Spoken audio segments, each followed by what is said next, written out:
ஓம் சாராம், ஜெய் சீதாராம். குரு சாரணியர்களுக்கு எல்லாருக்கும் வணக்கம் சாராம். சாராம், இந்த வீடியோவில் எதை நான் உங்கள்கிட்ட ஷேர் பண்ண போகிறேன்னா, பாபாவும் முருகனும் சேர்ந்து என்னோட ஒரு ரொம்ப நாள் கவலைக்கு ஒரு தீர்வு கொடுத்துருக்காங்க. அதை நான் கண்டிப்பாக ஷேர் பண்ணி அவனுக்காக தான் இந்த வீடியோ போடுறேன். ஸோ ரொம்ப ரொம்ப ஒரு அற்புதமான ஒரு மிராக்கல். ஸ்கிப் பண்ணாமல் முழுசாக பாருங்கள். வீடியோக்குள்ளே பார்க்க முன்னாடி கண்டிப்பாக வீடியோக்கு லைக் பண்ணுங்கள். தெரிஞ்சவங்க மற்றவங்களுக்கு எல்லாத்துக்கும் ஷேர் பண்ணுங்கள். பாபா மேலேயும் முருகன் மேலேயும் நம்பிக்கை, இந்த மிராக்கல் நீங்கள் கேட்கும்போது மேலும் மேலும் அதிகமாகுங்கிறது எந்த ஒரு சந்தேகமும் கிடையாது.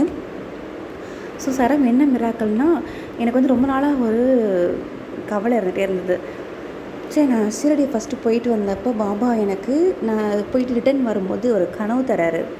அந்த கனவில் பார்த்தா எனக்கு வீடு கட்டுறதுக்கு நான் பாலக்கால் போடுறது, அஸ்திவாரம் போடுறது மாதிரி கனவு வருது. பாபா என்னைய வீடு கட்டுறதுக்காக சொல்லியிருக்கார். அதாவது இந்த வருஷம் நான் அதை பண்ணணும் அப்படின்றது மாதிரி என்கிட்ட உணர்த்துறாரு. எனக்கு புரிஞ்சிச்சு. அது ஒரு மெசேஜாகவும் கொடுத்துருந்தார், வேற ஒரு மெசேஜ். அந்த ஒரு மெசேஜில் இன்னும் ஒரு எக்ஸ்ட்ராவான ஒரு விஷயம் இருக்குது. அந்த மிராக்கிள் எப்போ நடக்கும்னு நான் வெயிட் பண்ணிக்கிட்டு இருக்கேன். அந்த இப்போ சொன்னாலும் புரியாது. கண்டிப்பாக அந்த மிராக்கிள் நடக்கும்போது அது நடக்கும்னு சொல்லிட்டார். ஆக்சுவலி இப்படி ஒரு விஷயம் நடக்கும்னு பாபா சொல்லிட்டார். சொன்னால் கண்டிப்பாக நடக்கும். அதில் எந்த ஒரு சேஞ்சுமே கிடையாது. ரொம்ப சஸ்பென்ஸான ஒரு விஷயம். அந்த ஒரு விஷயத்துக்காக நான் வெயிட் பண்ணிக்கிட்டு இருக்கேன். அது நடக்கும்போது சொல்கிறேன். ஸோ பாபா சிஐடியிலேருந்து வரும்போது வீடு கட்டுறதுக்காக ஒரு உத்தரவு கொடுத்துருக்காரு நமக்கு. ஓகேங்களா, நம்ம சிஐடியிலேருந்து வந்துட்டோம். ஆக்சுவலி பழைய வீடியோஸ் பார்த்துட்டிங்கன்னா தெரியும். நான் கன்சீவ் வைக்கிறேன்னு சொல்லியிருக்கேன். எனக்கு ட்வின்ஸ் பேபி இருக்குதுன்னு சொல்லியிருக்கேன்.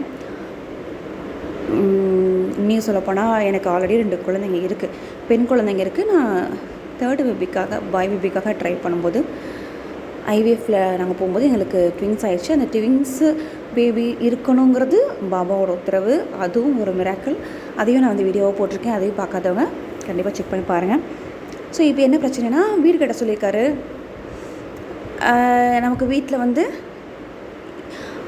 குழந்தை பிறக்க போகுது இல்லையா, நமக்கு எதுக்கு மேற்கொண்டு செலவு தான் அதிகமாகும். என்னென்னா வருமானமும் கொஞ்சம் கொஞ்சமாக நம்மக்கிட்ட குறைஞ்சிக்கிட்டே வருது. ஸோ அடிக்கடி பாபா அதை நினைவுட்டே இருக்கார். வீடு கட்டுறதுக்காக அந்த குறிப்பை ஏதோ ஒரு வகையில் கொடுத்துக்கிட்டே இருக்கார். இதை பண்ணணும்னு சொல்லி கொடுத்துக்கிட்டே இருக்கார். ஸோ நாங்கள் ஹாஸ்பிட்டல்லாம் போயிட்டு நம்ம ஷீடு போயிட்டு வந்ததுக்கப்புறம் தான் நான் கன்சீவ் ஆனேன். ஐவிஎஃப் ட்ரீட்மெண்ட் அது வரைக்கும் எனக்கு ஃபெயிலியர் தான் ஆச்சு.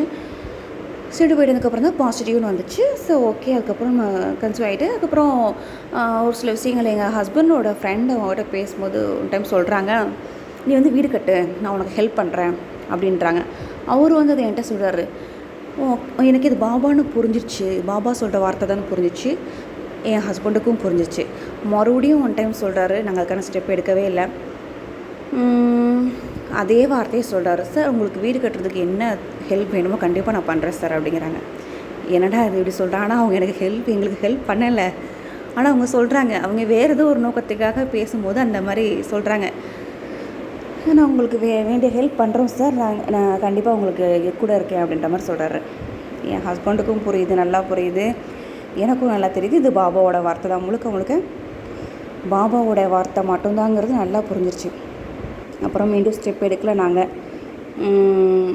இன்னும் கொஞ்சம் நேரம் பார்த்தா, அதாவது பாபாவோட மெசேஜ் இருக்கும் இல்லையா, 1 to 720 வரைக்கும் நம்பர்ஸ் இருக்கும். அந்த நம்பர்ஸ் அப்படின்னா கூகுள் சர்ச்சில் பாபாவோட மெசேஜ் கிடைக்கும் நமக்கு. திடீர்னு எனக்கு ஒரு நம்பர் தோணுது. என்னன்னு தெரியல, சம்மந்தமே இல்லாமல் ஒரு நம்பர். சும்மா டைம் இருக்கும்போது பாபாவோட விஷயங்கள் நம்ம டைம் ஸ்பெண்ட் பண்ணும்போது அப்போ நான் பார்க்குறேன், அந்த மெசேஜில் அதை டிலே பண்ண வேணாம், வீடு கட்டுற விஷயத்த ஸ்டார்ட் பண்ணணும், நியூ ஹவுஸ்க்கு போகணுன்ற மாதிரி ஒரு மெசேஜ் வந்துருந்தது. ஆக்சுவலி அந்த மெசேஜெலாம் நான் கொடுக்கவே இல்லை. இப்போ நான் என்கிட்ட சேவ் பண்ணி வைக்கல. அது எந்த நம்பர்னால் எனக்கு மறந்து போச்சு. ஸோ நிறைய மிராக்கள் என்னால் ஷேர் பண்ண முடியாமல் போச்சு. கன்சீவாக இருந்த டைமில் நிறைய மிராக்கள் என்னால் போட முடியாமல் போயிடுச்சு. ஸோ இப்போ எதுக்காக இது போடுறேன்னா, தொடர்ந்து இந்த மாதிரி சொல்லிகிட்டே இருந்தாரா. ஸோ எனக்கு ஒரு பக்கம் பார்த்தா வீட்டில் ஒரு பக்கம் வருமானம் ஏதோ ஒரு வகையில் குறைஞ்சிக்கிட்டே இருக்குது, தடைப்பட்டுக்கிட்டே இருக்குது. வருமானம் வர்றதுக்கான வந்துக்கிட்டு இருந்த வழியும் கொஞ்சம் கொஞ்சமாக ஸ்டாப் ஆக ஆரம்பிக்குது. இந்த பக்கம் பாபா வேறு வீடு கட்டுன்னு சொல்கிறாரு. நம்ம ஃபேமிலியும் பெருசாகிட்டே போகுது. அதாவது மேற்கொண்டு குழந்த பிறந்தா நம்ம வீட்டில் வந்து எங்கள் வீட்டில் 4 குழந்தைங்க ஆகிடும். அது நினச்சாவே எனக்கு பயமாக இருக்குது.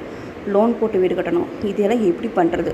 திரும்ப பாபா இதே சொல்கிறாரே, இதே மெசேஜே கொடுத்துக்கிட்டே இருக்காரு. என்ன பண்ண போகிறோன்னு சொல்லிட்டு எனக்கு ஒரு கன்ஃபியூஷன். சரி, ஓகே, ஒரு பிரார்த்தனைக்காக நம்ம வைக்கலாம் அப்படின்னு சொல்லிட்டு நான் வந்து ஷாமான்னு சொல்லிட்டு பாபா பக்தர், பாபா சச்சரித்திரம் படித்த எல்லாத்துக்குமே தெரியும். அவங்களோட ரீபர்த் இருக்குது. அவங்க வந்து ஆக்சுவலி வந்து அவங்க எல்லாத்துக்காகவும் ப்ரேயர் பண்ணிகிட்ருக்காங்க. இப்போ நிறைய விஷயங்கள் பண்ணிகிட்ருக்காங்க. தொடர்ந்து யாகங்கள்லாம் பண்ணிக்கிட்டு இருக்காங்க. நான் அவங்கள்ட்ட யாகத்துக்கு வந்து கொடுத்துருந்தேன். ரொம்ப வைப்ரேஷனாக இருக்குது. அவங்ககிட்ட நம்ம கொடுக்குற யாகங்கள்லாம் வந்து வீட்டில் நல்ல விஷயம்லாம் அதிகமாக நடக்குது.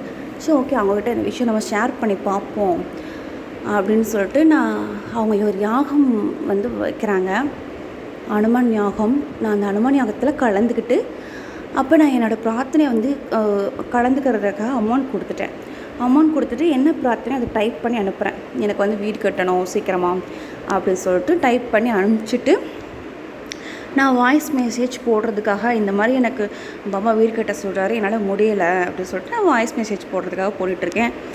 நான் பேசுகிறது 3 நிமிஷம், அவங்க 1 செகண்டில் ஒரு வீடியோ வந்து அனுப்பிச்சிட்டாங்க. ஒரு வாய்ஸ் ரெக்கார்டு வந்து அனுப்பிச்சிட்டாங்க.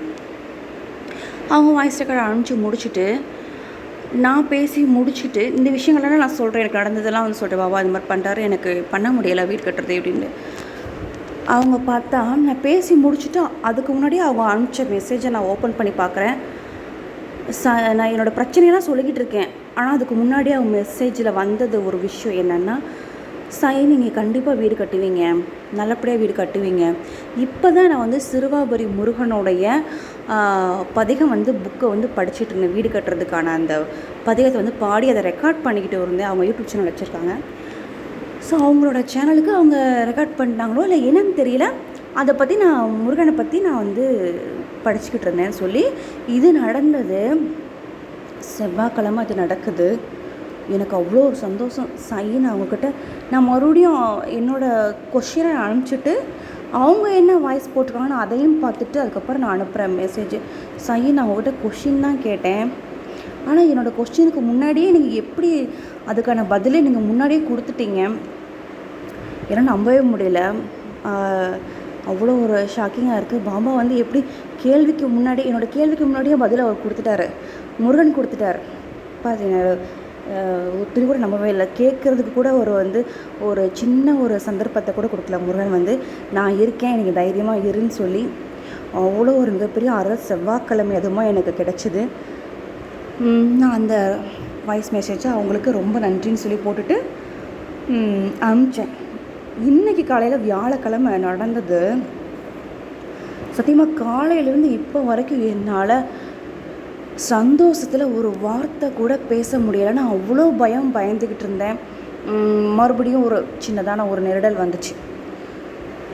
இன்றைக்கி எல்லாமே ஆஃபீஸ்க்கு கிளம்பிட்டாங்க, குழந்தைங்களாம் ஸ்கூலுக்கு கிளம்பிட்டாங்க. வீட்டில் உட்காந்துருந்தேன். வியாழக்கிழமை சரி பாபா சம்மந்தப்பட்டது ஏதாவது ஒன்று படிக்கலாம் அப்படின்னு சொல்லிட்டு பாபாவோட புக் எடுத்து நான் பார்க்குறேன். அதில் என்ன வந்துருந்ததுன்னா, சாக்ஷாத் எனக்கு நடந்தது அப்படியே அச்சச்சலாக அந்த புக்கில் வந்து இருக்குது. பாபாவோட பக்தர் புரந்திரேங்கிற ஒரு ஷிரடிக்கு வந்து வராரு. அவர் வரும்போது பாபா வந்து அவர்கிட்ட சொல்கிறாரு, சொந்தமாக நீ வீடு கட்டு அப்படின்னு பாபா சொல்கிறாரு. பாபா கிட்டே அவர் கேட்குறாரு, பாபா எனக்கு இவ்வளோ தான் சம்பளம், 35,000 ரூபா மட்டும் தான் சம்பளம், நான் எப்படி வீடு கட்ட முடியும் அப்படின்னு சொல்கிறாரு. அதுக்கு பாபா சொல்கிற வார்த்தையை பாருங்கள், யாரிடமும் ஒத்த பைசா கூட வாங்கக்கூடாது, நானே உதவுவேன் என்றார் பாபா. இதை கேட்டுட்டு இந்த இதை படிச்சுட்டு எனக்கு அவ்வளோ ஒரு சந்தோஷம். ஸோ கண்டிப்பாக வந்து பாபா வந்து இருக்கார். அவர் கண்டிப்பாக எந்த வகையிலையுமே நம்மளை கைவிட மாட்டார். நம்ம தாராளமாக நம்பி இந்த விஷயத்தை வந்து ஸ்டார்ட் பண்ணலாம் அப்படிங்கிற நம்பிக்கையும் தைரியமும் ரொம்ப ரொம்ப ரொம்ப அதிகமாகவே இருக்குது. ரொம்ப மனசுக்கு சந்தோஷமாக இருக்குது. சந்தோஷத்தில் சத்தியமாக காலையிலேருந்து ஒரு வார்த்தை கூட என்னால் பேசவே முடியலை. யார்கிட்டையுமே நான் சரியாக பேசலை. ஆக்சுவலி இந்த மெசேஜ் படிச்சுட்டு எனக்கு அவ்வளோ ஒரு ஷாக்கிங்காக இருக்குது, சர்ப்ரைஸாக இருக்குது, நிம்மதியாக இருக்குது. பாபா இந்த எவ்வளோ பிரச்சனை வந்தாலும் பாபா இருக்காரு பார்த்துக்கோறேன்னு சொல்லிட்டு அவ்வளோ ஒரு நிம்மதி சந்தோஷம். இதுக்கு மேலே அதை பற்றி கவலைப்பட வேணாண்டா அப்படின்ற மாதிரி தான் இருக்குது மனசுக்கு. ஸோ எனக்கு வியாழக்கிழமை இந்த விஷயம் நடந்த கையோடு நான் அதை ரெக்கார்ட் பண்ணுறேன். ஸோ தொடர்ந்து எல்லாமே பாபாவை வணங்குங்க. பாபாவை நம்பிக்கையோடு கும்பிடுற ஒவ்வொருத்தரோட வாழ்க்கையிலையும் பாபா இருந்து நிறைய நன்மைகளும் செய்வார், நிறைய அற்புதங்களும் செய்வாருங்கிறதுல எந்த ஒரு சந்தேகமுமே வேண்டாம். நன்றி, வணக்கம். ஓம் சாய்ராம்.